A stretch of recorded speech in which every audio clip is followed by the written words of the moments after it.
Assalamu alaikum. Using steroids and PEDs, performance enhancement drugs, is it something that is halal or haram in Islam? And this is very important in the days that we live in, because back in the days, it was just, the ones who want to be the big bodybuilders or the elite athletes who would use steroids and PEDs.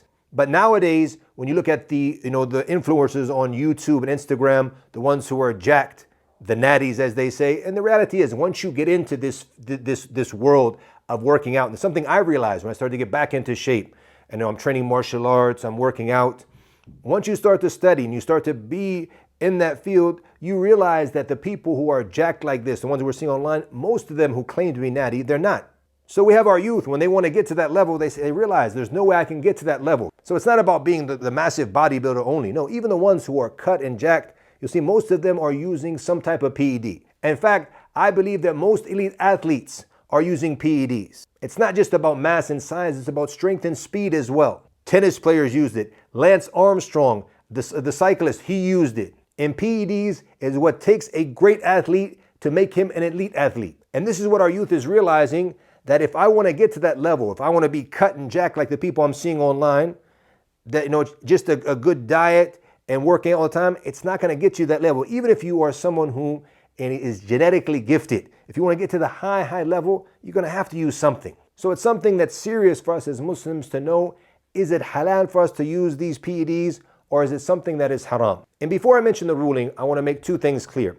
First of all, when it comes to a prejudgment that most people have when it comes to steroids, that they are dangerous and harmful. Anything which is dangerous and harmful in Islam, then it's something that's haram. So because of these two reasons, most Muslims think that steroids are haram. And also many sports ban them, and in many countries they're illegal, so people think they're a bad thing. But when you study into detail and you go to those who are specialized, you'll see that a lot of the information that we've been told, a lot of the information that our scholars have been told by different physicians and doctors, that it's not correct. And what do I mean by that? If you look at the dangerous drugs, you'll find that steroids is way down on the list. But other drugs which we take over the counter, like aspirin, these are much more dangerous. Can you overdose on steroids? No, not right away. There might be some complications in the future, but you can overdose on aspirin. You can overdose on birth control. All of these types of drugs which we get over the counter can kill us. But yet you don't need a prescription. You can buy them as easily as you want. And why am I focusing on this?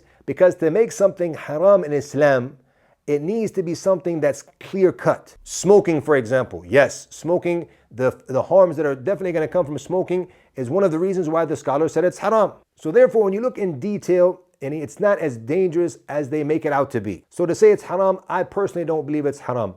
If you wanted to say that it's makruh, it's disliked because of some of the harms and some of the complications, especially if someone doesn't know what he's doing, he doesn't do it properly, it could even be more dangerous. Here, yes, you could say that it's something makruh and something you shouldn't do. And honestly, from my research, I would definitely not recommend that someone uses them. The only people that would need to use them anyways are elite athletes. If you're someone who's an elite athlete, LeBron James, you think LeBron James, 18 seasons, he's somebody who's natural?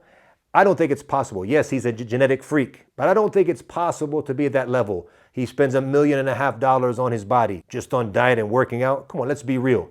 Obviously, he's taken something. 18 seasons in the NBA. Look at Carmelo Anthony, the one who entered the draft at the same year. Look at his level now. Yes, I think after 18 seasons, you could beat that level naturally. But when you look at LeBron's body and what he's still doing at his age, there's no way he's natural. So if someone's going to be an elite athlete and he's not going to get caught by using them, then use them. But be smart when you do and use them properly under doctor supervision. Or if someone was from a special forces unit with his government, he wants to be stronger and faster behind enemy lines or something like that. Yeah, someone like this, maybe that's good for them to use it. But for normal people, normal gym goers, even if you want to be cut, you want to be jacked, don't be influenced by those you see on the screen and stay natural, stay safe, because it is possible that there could be some complications. They might be minor, but they might be major. You've seen people who have abused steroids and they've died from it. This is something that I want to clarify when I studied it in detail. The issue of it being haram, like I said, I don't feel it's haram, but it's something I don't recommend